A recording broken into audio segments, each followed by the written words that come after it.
climate change doesn't live on an island. We're all impacted by it. It's really not and shouldn't be a political issue. Climate One has ensured that indeed many different parties have seats at the table. Every mainstream religion has a mandate to care for creation. We all have a moral responsibility to the future. The way parents have a responsibility for their children. We all have children or relatives who are very young. Do we not want their world to be good too? Do we not see clearly that what we are doing is not sustainable? And if you do see that, and you continue to deny it for some political reasons, then this is a travesty. Kids are growing up now, and there's absolutely no question on whether climate change is real, whether climate change is happening, and the question now instead is, what should we do about it? The future of environmental activism is motivating young people to become civically engaged. Now more than ever, we need to come together as a culture and a society to address this really important issue. I am a supreme optimist. I do believe that we can transform ourselves. I do believe that we have the energy, ability, and courage somewhere inside of all of us to do what has to be done.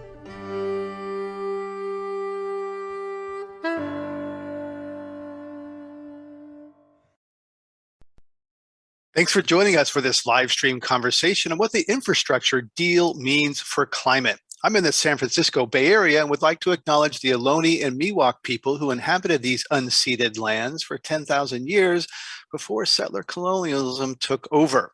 We're recording today's conversation for the Climate One radio show and podcast that drops every Friday. You can subscribe wherever you get your pods. For today's live stream, you can submit your questions in the comments section.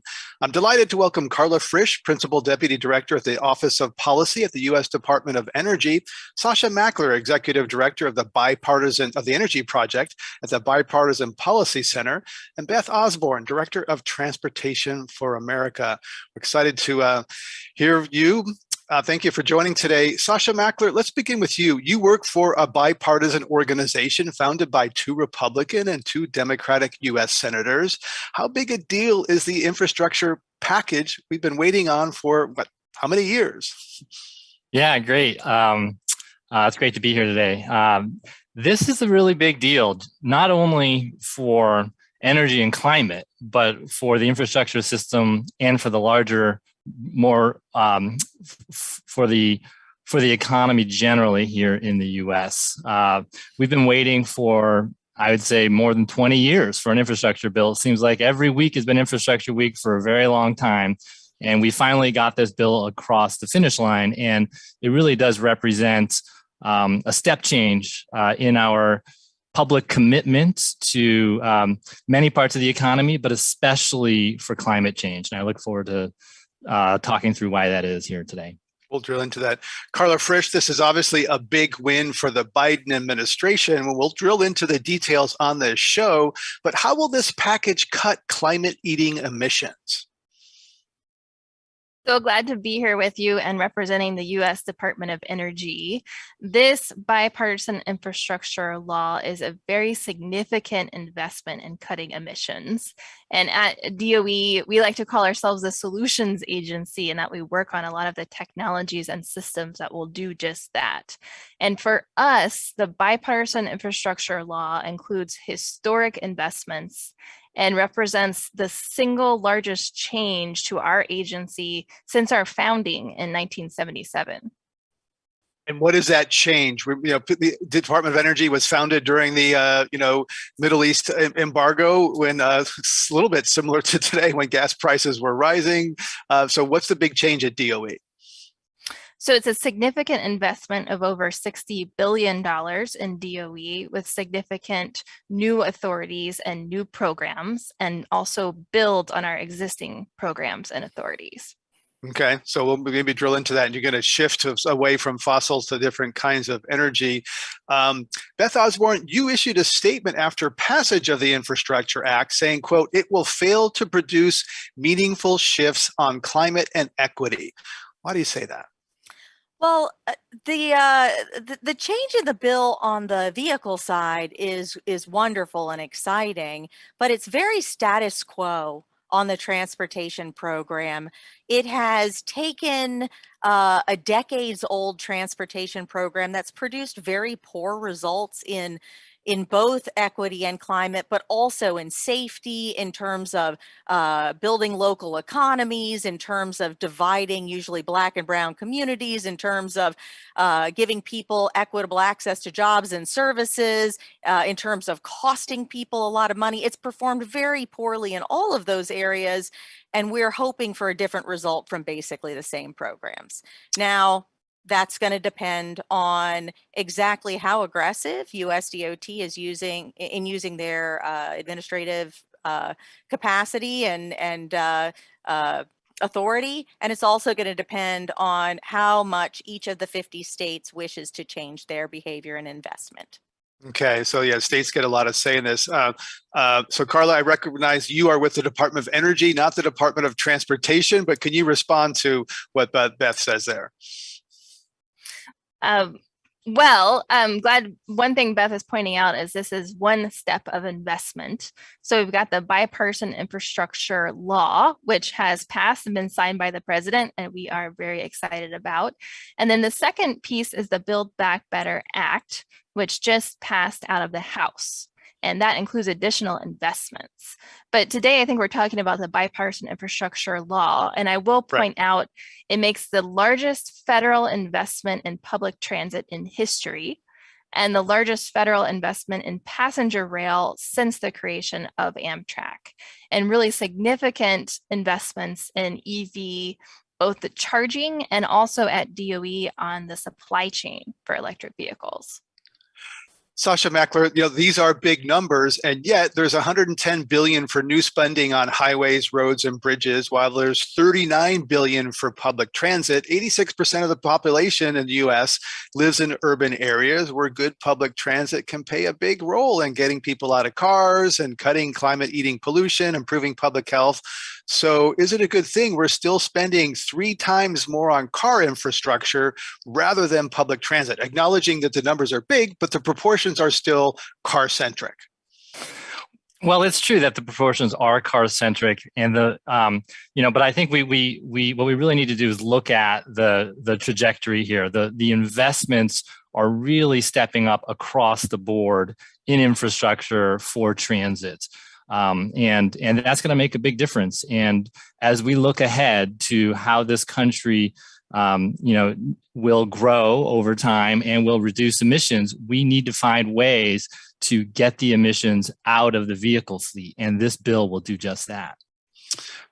Beth Osborne, your organization says that states often choose to spend federal dollars on expansion over highway repair. It's more appealing for a politician to cut a ribbon or point to a new highway than it is to a repaired bridge, or perhaps a scheduling system for a transit agency. Is this time any different? Is there going to be a bias toward expansion over repair? I certainly think we can all hope that everybody woke up the morning of the signing of the bill and was transformed by the hope for the future. But in my experience, they need a little bit of a push in that direction, and this bill offers none. In fact, this effort rejected an effort on the House side to say that before a state could build new capacity, they had to demonstrate they had a plan for maintaining it along with the rest of their system.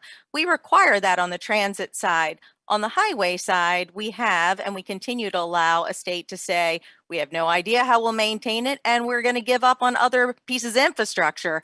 And that has been maintained. The fact of the matter is that this and approach to transportation will invest a historic amount of money in transit and a historic amount in highways in a 1950s approach has never produced the results that we are hoping for. We really need to invest according to a goal or an outcome, not just according to pouring amounts of money in individual pots. That's not how people travel, and the climate gods will not care that this was a historic amount of transit funding if the historic amount of highway funding results in greater emissions.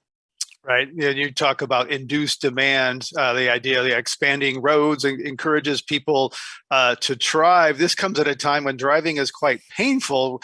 Rising gas prices are causing worries about inflation, angering drivers, and making politicians nervous, even though the price of gas is tied to global oil prices set largely by OPEC, not determined by the U.S. president, has very little influence on the price of gasoline. Here's Trevor Noah's take on all this. Right now, what's tough? Inflation is the one thing people hate even more than Jake Gyllenhaal. It seems like everything is more expensive these days. Groceries are more expensive. Cars are more expensive. Thai dollar sign is now Thai $1.50. I can't afford that shit anymore.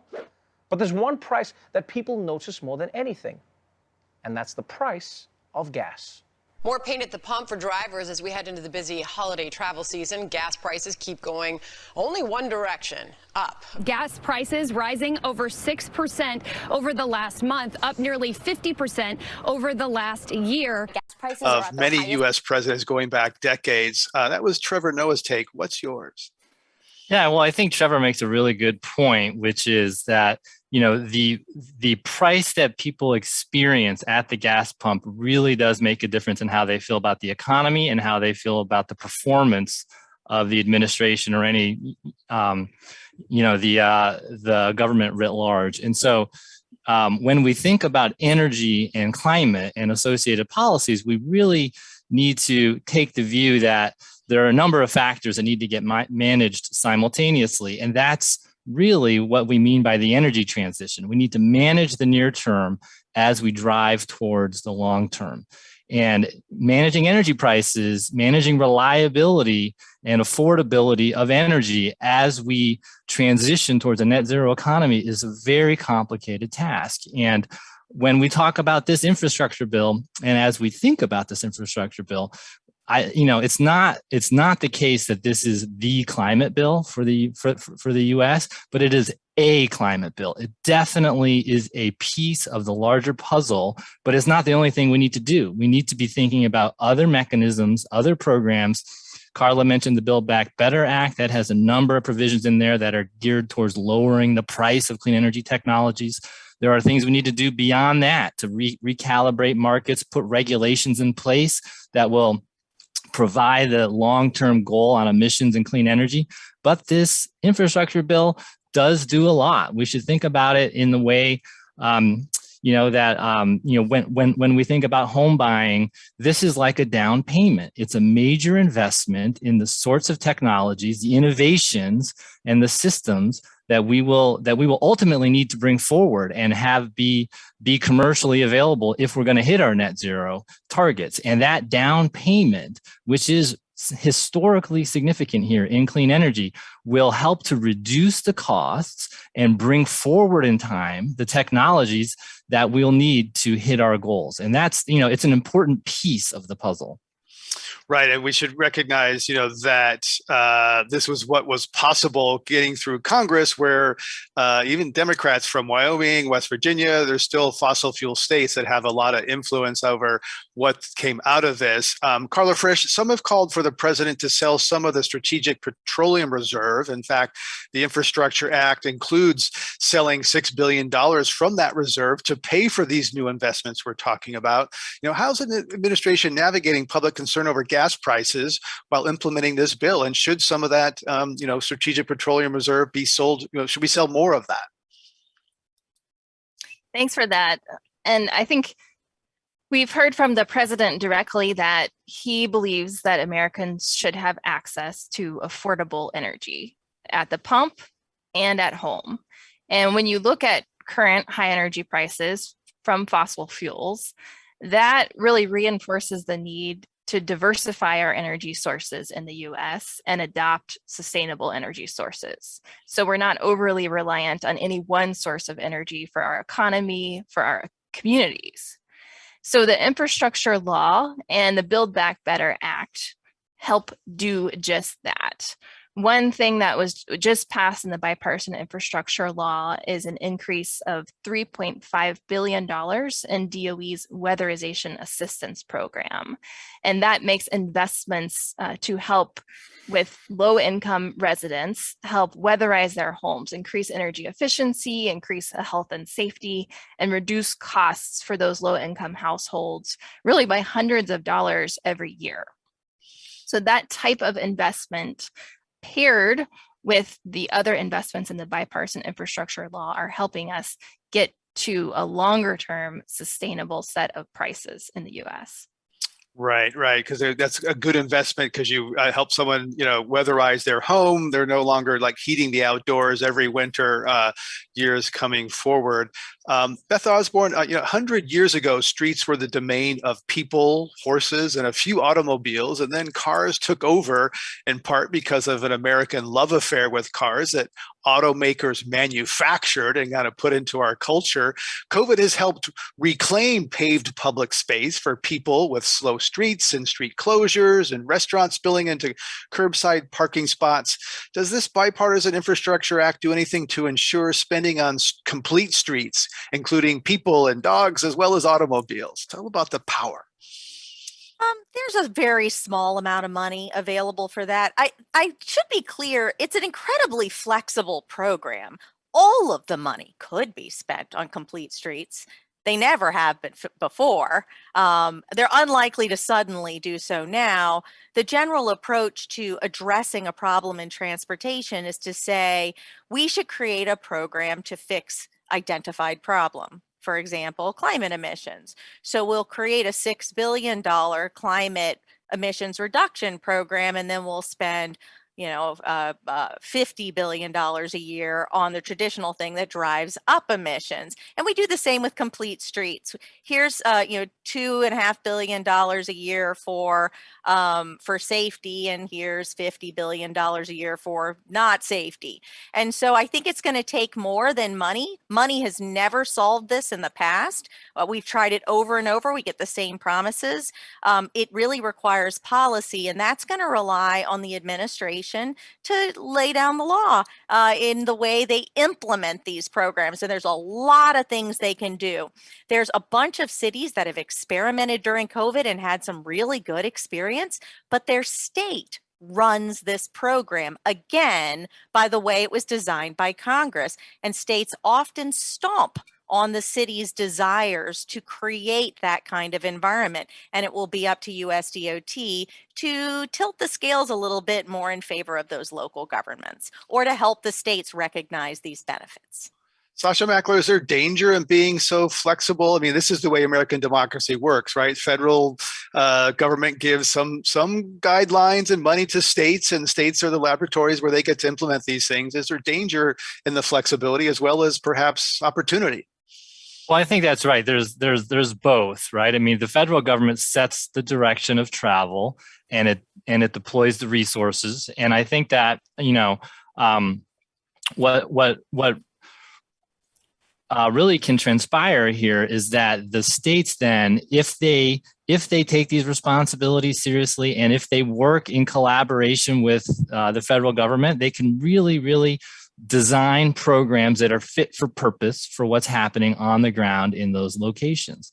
But this really does require federal leadership. And one of the things that I think is really notable about this infrastructure bill and about the general political environment in Washington right now is that this infrastructure bill, as we talked about, as we've been discussing here, is a profound step forward. It really puts out enormous resources that are geared explicitly towards climate, and it's a bipartisan bill. And I think we have to pause and think about that for a minute. Climate is becoming more mainstream and more politically acceptable as a policy matter at the federal government. We had the Energy Act of 2020, which was a bipartisan bill, unlocking major new programs geared towards climate and technology. We have the infrastructure bill, again, a bipartisan program unlocking spending and new programs towards energy and climate. This is important, and I think it portends more to come when it comes to climate and when it comes to energy from a bipartisan basis that can help to provide the federal leadership so that states can implement programs, deploy resources towards a long-term goal, which from my perspective is also becoming much more politically salient and viable, which is net zero by mid-century. That's the North Star here. And that is, I think, gaining ground, gaining traction in both parties in Washington. Carla, Frisch, let's talk about the states. You know, the states may not be so bipartisan. A lot of states, there's red states and blue states, some purple states, but your take there on how this is implemented in the states and the flexibility they have in those political contexts, Carla.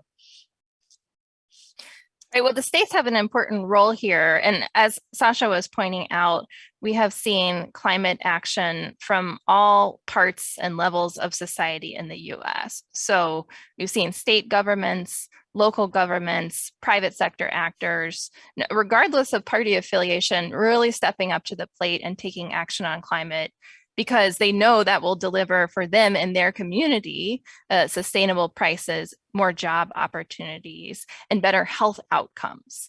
Now, the design of this bipartisan infrastructure law does provide significant opportunities at the state level. So some of the dollars move through formula to states. Some dollars will be delivered competitively to states, to city and local governments, to tribal governments, and to their partners.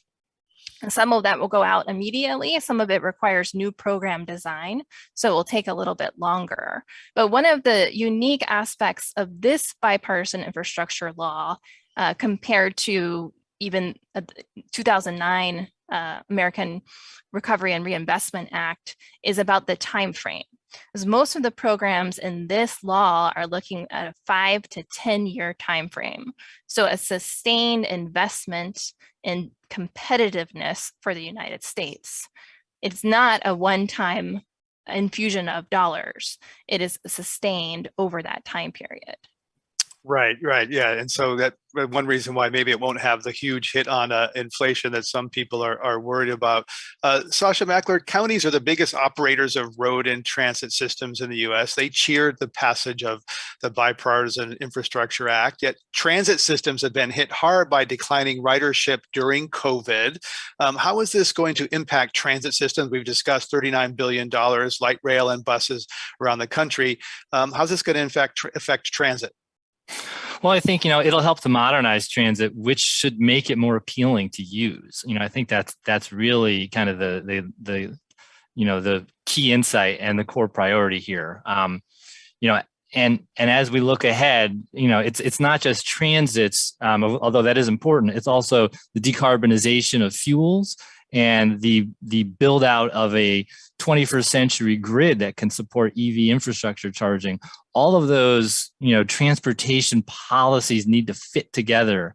And this investment in these programs in the infrastructure law, I think are really kind of gearing up to not only deploying capital into the infrastructure that will be used, but also in building out the supply chains so that those technologies, those systems, and those jobs are created here at home. So it's also an economic policy that's really important for maintaining support for these programs and so that most Americans realize the benefits of these investments. Speaking of EVs, we have a listener who's watching the live stream as we're recording this. Carla asks whether high gas prices might support the shift of people out of gasoline cars and make electric vehicles more price competitive. There's something about about $1 a gallon equivalent for running an electric car. That's pretty good when gas is up $5, even reaching $6 in some places. Right. I think that's the important point there is what will drive consumers toward electric vehicles are those benefits of the electric vehicle. So they're highly efficient. They significantly reduce the operations and maintenance costs. So if you think about an electric vehicle, you don't have to change your oil. You're doing a lot less maintenance. And the cost of refueling an electric vehicle with electricity is significantly less than gas. Now, in the bipartisan infrastructure law, There are investments in building out a national network of electric vehicle charging to make that charging accessible to anyone wherever they want to go in an electric vehicle. And then in particular at the Department of Energy, there's an investment in the supply chain for those batteries that go inside electric vehicles. So all the way from raw materials to production to end of life, making sure that we are set to build and use those here in the United States. Right. A lot of people are really concerned, Carla, about China owning that supply chain, and China is making big investments. They kind of cornered the market on solar panels. They could be doing something similar in the battery supply chain. So tell us more. Is this about national security? Is this about jobs? How big a concern is China in that supply chain for seeing the vulnerability of these long supply chains right now? So the supply chain, particularly of energy, is something that the president asked us to look into. One of the first things that he did in office was put out America's Supply Chain Executive Order. And that asked us to look across the entire energy system and assess what are the possibilities. Because when we look at meeting our decarbonization goals of reducing emissions in half by 2030 and getting to net zero by 2050, there's a huge opportunity there for clean energy technology deployment here in the US, but also around the world where other countries are moving towards decarbonization. So we're looking at how can US companies get part of that global market share, a huge, huge global market share. And then how can we ensure that we are growing domestic clean energy jobs with family sustaining wages and the option to join a union? So for each of those clean energy technology supply chains, Department of Energy is doing a deep technical assessment of what are all the materials, where do they come from now, and how will that demand grow over time? And that mirrors very well what we see in the bipartisan infrastructure deal and also additional potential investments in the Build Back Better Act to shore up those supply chains and ensure that we are incenting domestic manufacturing. So for thousands of years, humans, Carla, have burned stuff to cook and keep warm. Wood, then coal, then oil. Combustion is incredibly inefficient. According to energy guru Saul Griffith, if we electrified everything, we would need half of the primary energy that we're using now. This math still boggles me. We could electrify everything and need less energy because combustion, burning stuff is so inefficient. So is the administration, is this willing to move away from fossils and sunset fossil fuels faster? Because that seems to be a problem even for Democrats. So we are moving towards sustainable energy as quickly as possible. And some of the investments in the bipartisan infrastructure law that mirror the principle that you're saying include a $27 billion investment in the electric grid and clean energy. So the more and more we electrify transportation and our buildings and industry where it makes sense to do so, the more we're going to be able to, we need to make sure that we can move that electricity to where it's needed. So the bipartisan infrastructure law includes investments to bring the electrical grid into the 21st century, particularly to make sure that it's resilient against extreme weather and cyber.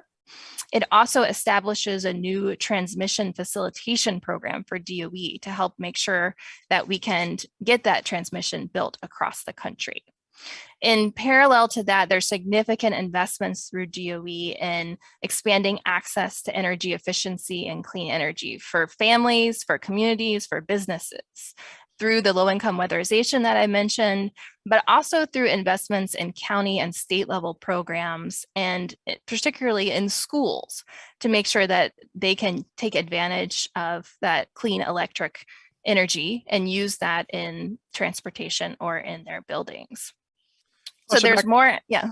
There's a lot in this. We've been talking about transportation. There's a lot for the grid, for renewables, many pieces to this. There's even water, which I want to get to. But Sasha Mackler, how big a deal is this grid modernization? We have a grid that is vulnerable to cyber attack. We have a grid that is kind of built for the 19th century, not so much for renewables that come and go over different times of the day. Talk to us about the grid and how we can really expect a modern grid out of throwing money at it.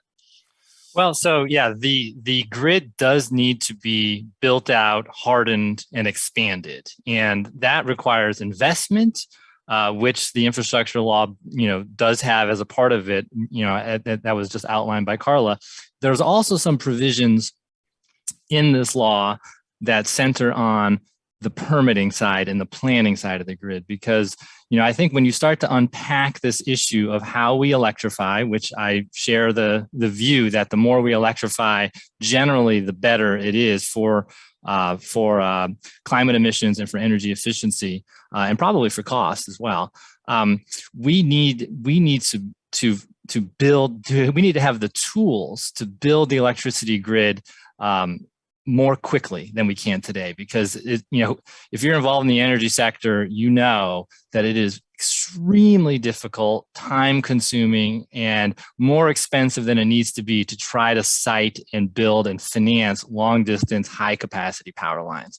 And so improving the permitting process is really one of the core things that we can do to help with the energy transition. It's not very well appreciated. And this bill does do some really important things there. It creates an Office of Transmission Planning at the Department of Energy. It has new financing authorities to help to get developers into the mix and take those risks in terms of trying to develop these projects. And it has some, I think really significant bureaucratic changes around permitting and federal coordination of the permitting process, so that these projects don't get hung up in red tape and can move through still with the right environmental safeguards, but just move more quickly, because we need to really race to get this infrastructure built out. And the enabling pieces, the infrastructure, the electric transmission is really key to all of that. And so we're starting to crack that nut here with this bill. There's more to be done, but that's, those are some of the ways in which this bill can help. Some environmentalists hearing that, Sasha, might think of, the desert turtle, the sage grouse. There's been, going through national parks.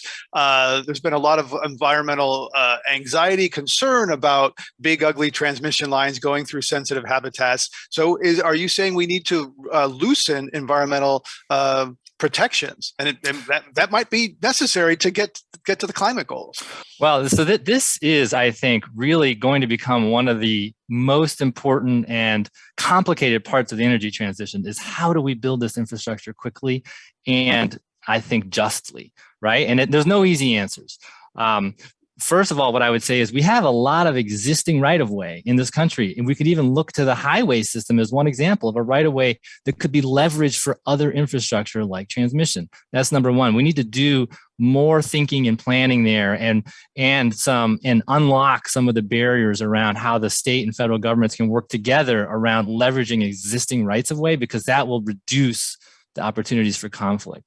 The other thing that I would say is, if climate and climate goals are our highest priority, one of our highest priorities as we look ahead to the economic and environmental and personal safety of Americans, then that by definition means that other priorities have to be subordinate to that. And so, it's a tough question. It's a tough issue to grapple with, but I do think that we need to really start prioritizing climate and the infrastructure associated with it. And it might make other issues, have to fall lower down on the priority ladder.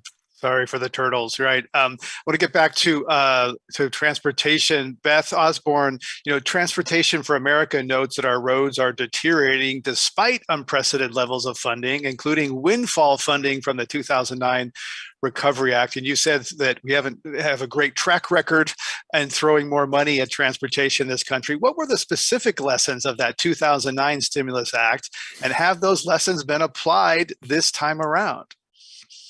So there are a whole bunch of things that we learned in that effort. One is that when you get a windfall of funding, you tend to go into your projects that maybe didn't make it into your last round of funding. Those projects aren't always the most visionary. They just may be the ones that are hanging on year after year, and for various reasons, sometimes because there might be a little controversy over them, just kind of hang around. And they're not always repair projects. Often they aren't. Often they are decades old expansion projects that now just get funded. So it would have been great to require kind of a reanalysis, maybe according to some of the priorities we're discussing before money went out. We learned that shovel ready wasn't a good measure. This is being a 5-year bill moves very far away from that. Thank heavens. That was just a mess of an approach. And this, it does have a longer term approach, even if it isn't prioritizing anything new. I think what Sasha said about maybe certain things getting a lower priority going forward is an important application to transportation. The overwhelmingly most important priority in transportation, and has been for the last 70 years, is to move cars quickly. And nothing about this legislation changes that. And when you prioritize that, you deprioritize local businesses where it turns out people driving past your storefront at 45 miles per hour aren't the greatest window shoppers. It creates high levels of damage in terms of crashes and life. As you're driving faster, the amount that you can view and take in shrinks, but the amount of time you have to react to to spot and react to a potential conflict also shrinks, and crashes are more likely to be deadly. So, that person trying to get to transit that we're going to invest a whole lot in, when they have to cross a roadway built for vehicle speed, might find that they're taking their lives into their hands. So that's why I say one thing that I learned is that it's not enough to focus on competitive grants. When I was in the Obama administration, we were very excited about our competitive grant program, and we didn't spend enough time looking at the way the formula dollars went out. And that's still the bulk of spending. And I hope this administration learned the lesson from my team and does better than we did. And that's going to require some aggressive administrative actions across the board. I think also it's an exciting opportunity to rethink our priorities of transportation, particularly, as you mentioned, with transit. Both transit and highways are overwhelmingly focused on the work trip, which is only 20% of trips. And that was before COVID. And now it's going to be less than 20% of trips, but it was 98% of our focus, maybe 100% in some places. If we want people who aren't going to work to take transit probably needs to deliver them to something other than work. People didn't choose not to take transit. My trip, which used to be downtown and I'd take transit, is now to my basement. The bus doesn't serve the trip to my basement. So I didn't choose not to take the bus. It's just not the way you travel to your basement. And so we really need to think about how transit and our roadways serve the majority of trips, and especially coming out of COVID, the way we travel, which tends to be a lot more locally and a lot more for non-work trips. So there's great opportunity, but it's going to take a very strong hand by USDOT to push us in a new direction.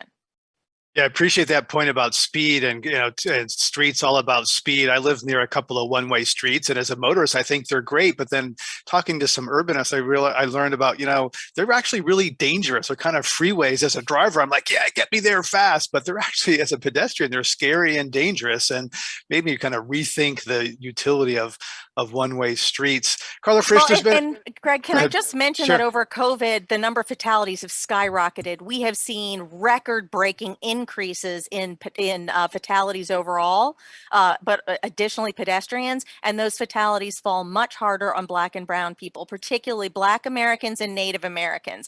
That focus on moving cars quickly really creates heavy cost in terms of human life, and particularly on Black and brown people. And that's why we're going to need very strong administrative action by this administration, because they didn't seek increased safety or changes in the bill. So now they have to do it within their own administrative authority. Carla Frisch, let's pick up on that in terms of equity. The president has put climate justice at the center of really early on in his administration. What are the equity components of this? We know that burning fossil fuels disproportionately affect communities of color because that's where the refineries and the factories and the sources of pollution are. That's where the highways are rammed through those communities. So how is this going to address the inequities that we have in our country, Carla? So one thing the bipartisan infrastructure law does is requires that construction workers or workers on projects funded by the deal are paid prevailing wages. So first of all, making sure the money that's flowing through the federal system is ultimately supporting workers in the best way possible. It also includes comprehensive Buy America provisions. So the idea there is to make sure that our infrastructure and public works are built with American iron, steel, manufactured products, construction materials. So that's part of the backbone of the law. And then as far as the particular programs, one that really sticks out to me is the significant investment, $15 billion in replacing lead drinking water pipes. So that's absolutely something we have to move away from for health of communities across the US. Similarly, there's an investment in brownfields and Superfund sites. So 26% of Black Americans and 29% of Hispanic Americans live within 3 miles of a Superfund site, and that can increase lead exposure in children. So the bipartisan infrastructure law invests $5 billion in addressing legacy pollution at those sites and working to create good paying union jobs and healthier communities. And the list goes on, so you'll have to stop me when you're ready. But one more that really sticks out to me is electric school buses. So this is another place where we've got more than 25 million children and thousands of bus drivers riding those yellow school buses, and most of them are back at school now. And 95% of those buses run on diesel. And that pollution from diesel is linked to asthma, and that also particularly affects communities of color. So in the bipartisan infrastructure law, there's investment to deliver thousands of electric school buses nationwide, with prioritizing rural and low-income communities and helping school districts make the investments to have clean American-made zero-emission buses. We're talking about the new Bipartisan Infrastructure Act with Carla Frisch, Principal Deputy Director at the Office of Policy at the U.S. Department of Energy. Sasha Mackler is Executive Director of the Energy Project at the Bipartisan Policy Center. And Beth Osborne is Director of Transportation for America. Carla Frisch, we've been talking about this. There's this infrastructure that's now a law package. 1.2 trillion is 1 trillion, but some of that's new money. Some of that's kind of money rolling forward. Help us unpack, what's really new in this and what's kind of, I guess, previous multi-year authorization. So the total authorization for the bipartisan infrastructure law is $1.2 trillion. And $550 billion of that is new spending. And that the law was agreed to and voted on by Democrats and Republicans, who agreed that we need these historic investments to make our country stronger and really help us with our competitive edge globally. So within those dollars, there's lots and lots of investments. And I think your listeners know that there's no one solution on climate change. And you see that throughout this law, there's several investments in lots of different technologies and systems that are going to help us deliver those emissions reductions and at the same time support good paying jobs. Sasha Mackler, Joe Biden's popularity is sinking. However, a recent Politico Morning Consult poll found that Americans overwhelmingly support the bipartisan infrastructure package that we're talking about by a margin of 23%. We talked about gas prices and presidential popularity, but what does this popularity of this particular bill mean for implementation? Well, This bill, as Carla just described, really does create kind of a step change for the American energy innovation system in particular. where will be new programs, new resources deployed to some of the most important challenges we face as a country as we look towards remaining competitive economically in the 21st century, that will be defined by how quickly nations can decarbonize and export those technologies to other parts of the world. These investments really need to be designed. The programs need to be designed well. The investments, need to go into projects that deliver, and that implementation will be complicated, right? And so the private sector needs to work with the public sector here, with the DOE, arm in arm, to get these programs, to get these investments and these projects moving. What we're seeing the beginnings of here, I would argue, is really a uniquely American approach to climate innovation, where we see in other parts of the world, for example, in Europe or in China, a very top-down public sector approach to dealing with climate change. Here in the US, what we're seeing is the private sector, investment capital, entrepreneurs at the center of what we, will begin to witness as a, rapidly, I think, innovating and decarbonizing energy system. And the Department of Energy is really going to be shepherding and catalyzing a lot of these things going forward. And the implementation of these dollars over the next 5 to 10 years will be now the next important step in delivering these technologies for industrial scale decarbonization. Well, Carla, Frisch, what are we talking about? Are we talking about battery cars that are not lithium ion? Are we talking about biofuels that actually work? Are we talking about new forms of nuclear? Tell us a little about these innovations. Where are the dollars being directed? All of those and more. So that's a good starting list. So one thing that the bipartisan infrastructure law does is invest in clean energy demonstrations through the Department of Energy. And demonstration is a really important step in the technology development process. So you start with the research, then you do the development, and at the demonstration stage, you're doing the first of a kind, or a commercial scale project, but it's not quite ready for private sector investment. You got to test it out. You got to make sure it works before you get to the deployment phase where you are having private sector investors ready to go all the way in.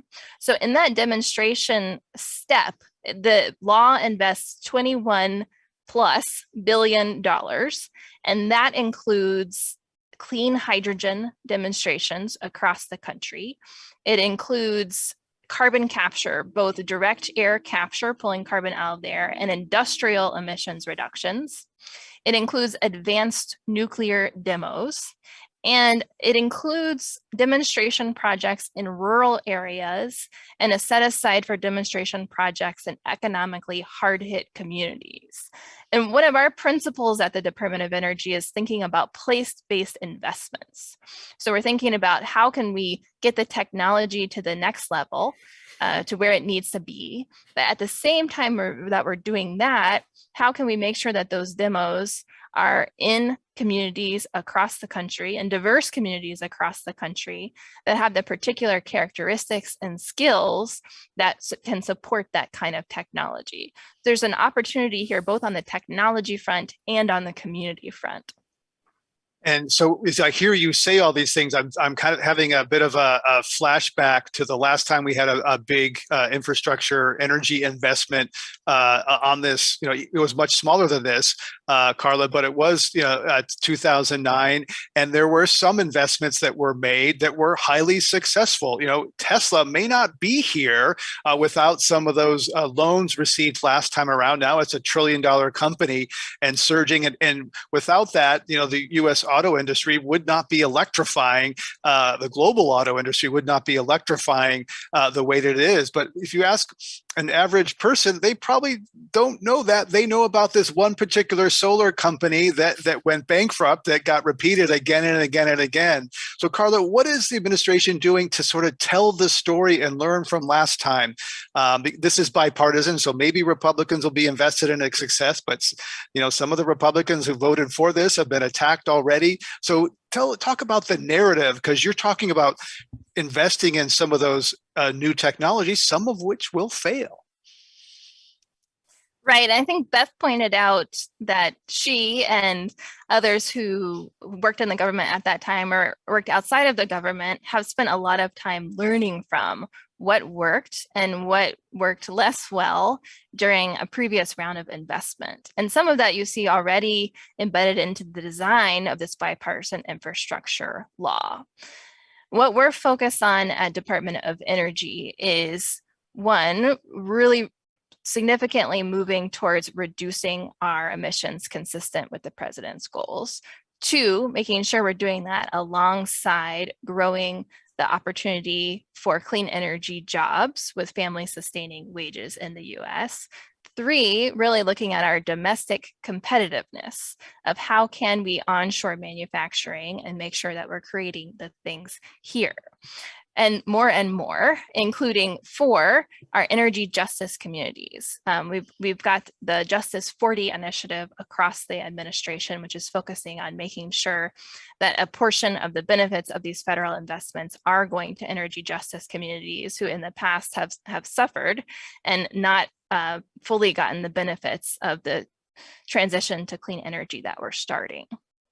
Beth, Osborne, let's get your view on lessons from last time. The storytelling got away. There was some success, but the narrative got away from the Obama administration. Do you see that changing this time? What are the lessons? Well, I hope that some of the lessons have been learned. I think some of the things Carla just said are so important. I mean, how many car companies have gone out of business over the last 100 years? I mean, it's quite literally hundreds. Innovation involves failure. I hope that one of the things we've learned is that we should be much more upfront about the fact that we're going to try things. And if it's innovative, it's not always going to work. The only way things always supposedly work, I guess, quote unquote work, is if you play it super duper safe and do only the things you know. And so I hope that we're a little bolder about that and we just admit that up front, because that's the only way we can be a part of anything close to innovation. Like I said before, I really do hope that we learn that it's going to require the administration steering the way the program is implemented, and not just crossing its fingers and hoping that 50 states one by one determine that they're going to match the president's priorities. I want to point out that when it comes to transportation, it is truly bipartisan. And I mean that in all the best and worst ways possible. The status quo is fantastically bipartisan. That's what we saw with the Senate bill. That was a status quo transportation bill, very bipartisan. Innovation is also very bipartisan. It's just different Republicans and Democrats in those camps. And I'm hoping that maybe we can push a little bit more in the favor of the Democrats and Republicans that are doing things differently, and push those that are stuck in a 1950s status quo towards those innovators. We didn't try very hard in this negotiation. For example, we still allow states to set a target for more people to die on their roadways. And so long as they don't beat their inflated number of more people dying on their roadways, they can flex their safety money away from safety. I hope that the administration decides to clamp down on that a little bit administratively going forward, because the fact of the matter is safety, particularly for those outside of an automobile, is climate policy. And so long as we make it a death match to walk, people are going to choose, with air quotes, not to walk, because we've made it terrifying. So I'm really hoping that, look, we took a very hands-off approach in the Obama administration. We really can't afford to do that. There needs to be an updating of rules and regulation and guidance documents that the US DOT is sitting on. And frankly, most of their guidance is antiquated. If they update it to match the president's priorities, we'll be in much better shape. Beth Osborne, you say that rail was the big winner. We've been talking about transit. We've been talking about transit. That can be buses or light rail. But Beth Osborne, you say rail was a big winner. There's another big piece of this we haven't talked about. Why is rail a big winner? I mean, it's gotten not only a huge investment, but over 5 years. I mean, the best we've been able to do for investments in the past, it was the $8 billion from the Recovery Act, which is still being spent, and a program called CRISI, and please don't ask me what that stands for, CRISI. I don't remember what it stands for, but that's been in the hundreds of millions of dollars. This is a really bold level of investment. This is another opportunity to learn from the lessons of the Recovery Act. And what we learned is it's not enough to put money into a wholly new mode. There has to be more that goes with it. We need a robust Federal Railroad Administration that was built around safety regulations, not around capital expenditures. They're going to need to hire probably hundreds of people to implement this vast new program, and quickly. We also are going to require, especially if we're going to invest in Amtrak, it would help if the president would nominate some people to the Amtrak board. Right now, other than the CEO of Amtrak and the Secretary of USDOT, there are no members who are serving under a current term. They're all expired. So it'd be great to fill out that board. And also, it's going to take a very strong hand in dealing with the freight railroads that have been very successful throughout time, but definitely in the last 10 years or so in blocking the moving of passenger rail projects. So it's, again, as is always the case, money is not enough. It really takes leadership from the federal government, and it's going to take some policy. And the good news is the team at USDOT is outstanding. And if they are empowered to take those steps, we'll be in great shape. Sasha Mackler, as we're getting to the end, but I would be remiss if I didn't mention, $47 billion for resilience to protect people from fires, floods, other extreme events amplified by burning fossil fuels. New York Times says, wrote an article, this is the first big federal investment in resilience. Where's that money going? What's that going to mean for people as we confront climate change that's here today, now?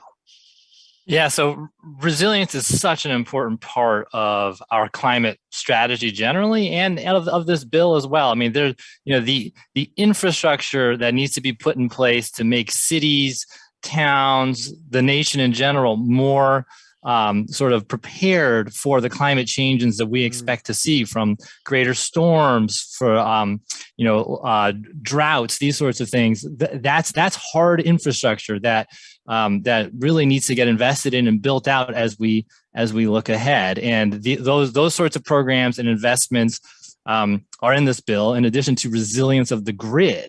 This is really sort of a critical piece of our functioning economy. We were starting to see some vulnerabilities here really taking a toll on communities and our economy just in the last year. If you look at what happened in Texas, these sorts of things are very serious, both for human health and for our economic well-being.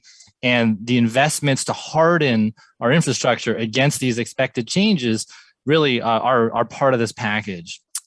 And if I could just take a minute and just reinforce one thing that been talked about here that I'm just really excited about when we talk about this kind of next stage of the energy transition, which is really set up in this bill. It's this demonstration, this technology demonstration piece, which has historically really been a shortcoming in our energy innovation and technology agenda generally. We just don't have a good model for this demonstration piece where, the private sector and the public sector together need to work on pulling these technologies up and scaling them. And the risks, both from a capital perspective and from a public, from a public narrative perspective, are so high if failure occurs that we really haven't seen a lot of progress.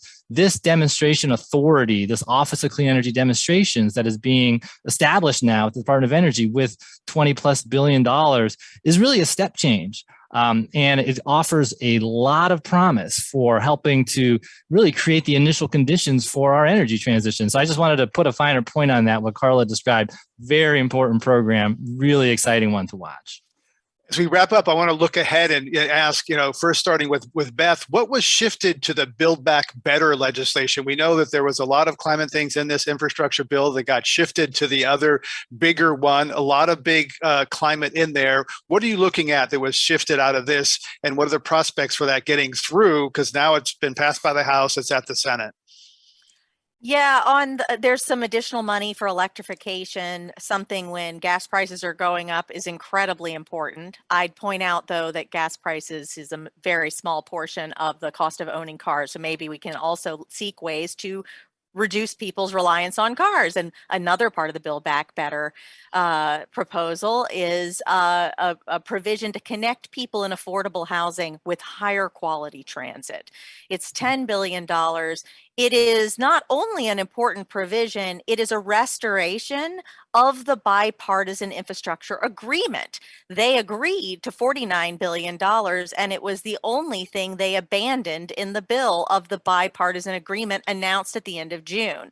They held close to everything else, but they went ahead and took one little additional cut out of transit. So it's a restoration of that original agreement that I hope stands, will be important to really move the needle so that transit is a higher portion of the overall proposal. We really hope to see that. I'll also point out there's some money for high-speed rail as well, which would be important to having a really world-class rail. Carla, Frisch, what do you see that's in the Build Back Better, the new plan making its way possibly through the Senate? What are the most important climate provisions you see there? Well, in the bipartisan infrastructure law, we see significant investments in climate. Those the demonstration of clean energy technologies that we talked about. There's investments to keep the carbon-free power that we have. So there's investments in keeping our existing nuclear plants operating safely and our existing hydropower dams increasing their efficiency and safety. And there's investments in enabling infrastructure, the transmission, the EV infrastructure, also carbon dioxide infrastructure for storing carbon dioxide. Now that's what's passed. Now you're asking about the Build Back Better Act, which has passed the House. So there's a significant additional climate and clean energy investments in that Build Back Better Act that would really accelerate our progress toward our goals. So that includes further investment in efficiency, both at the homeowner level and the appliance level, and also at industrial facilities. There's further investments in resilience and EV infrastructure. And then the really significant piece is the clean energy tax package. So significant tax credits for individuals shifting towards clean energy and electricity or in transportation, and also significant, very significant market shaping tax policy for the private sector to really accelerate the investments in solar and wind and many other clean technologies. So that, as Sasha said, would be the thing to watch coming up in the Build Back Better Act, is that tax package. Right. Sasha, last word, things you're looking for, the big climate things in the Build Back Better? Yeah, well, I think Carla just hit the nail on the head. If you're looking at the Build Back Better bill, that tax package is really the heart and soul of the next step of our climate agenda, which is reducing the costs of clean energy technologies for deployment. The infrastructure bill is all about building the technologies and the demonstration projects. The next bill, the Build Back Better bill, if it passes and gets signed into law, will be focused on lowering the costs so we get that deployment of clean energy technologies and the protection of our nuclear fleet through a tax credit that would keep existing nuclear plants open. Really important for maintaining our footing as we look ahead for decarbonization. And then I think the step after that, if we look ahead to 2022, if we could be so bold and think a little bit into the future, would be how do we then create the frameworks for that for the long term, in terms of how do we take advantage of those low costs, of the innovation pipeline that we're just getting in place, and then are there things like a clean energy standard, other industrial policies that really help to channel the energies and the capital in the private sector towards the long term, which again, I would argue would be net zero by mid-century. And we'll have to wrap it up here, but this has been an excellent conversation. We here on Climate One, we talk about sort of systemic change and individual change. I just want to end by one thing that people listening can do, in terms of clean energy deployment. I talked to a friend who bought a $50 induction cooktop at Costco and is raving about how fast it is, how fun it is. So yeah, $50 same thing. Right. Induction is, once you try it, I cooked on it. I cooked some pasta on it. It was like, whoa, that water boils quickly. So induction is the cool new thing that you can do if you want to have a step change in your own kitchen, in your own life. I'd like to give a shout out to the Climate One team for making this happen. Adam, Arnav, Ariana, Brad, Kelly, Steve, and Tyler. Thank you. I have a great team that you don't see here, but they make it happen. On Climate One today, we've been discussing what the infrastructure deal means for climate with Carla Frisch, Principal Deputy Director at the Office of Policy at the U.S. Department of Energy, and Sasha Mackler, Executive Director of the Energy Project at the Bipartisan Policy Center, and Beth Osborne, Director of Transportation for America. Podcasts of this and other Climate One shows are available wherever you get your pods. Talking about climate can be awkward. It also can be exciting, as you've seen today. It can be also exciting, so please help us get more people talking about it by giving us a rating or review. Thanks for joining us online. We'll see you next time, everybody. Thank you. Thank you. Thank you.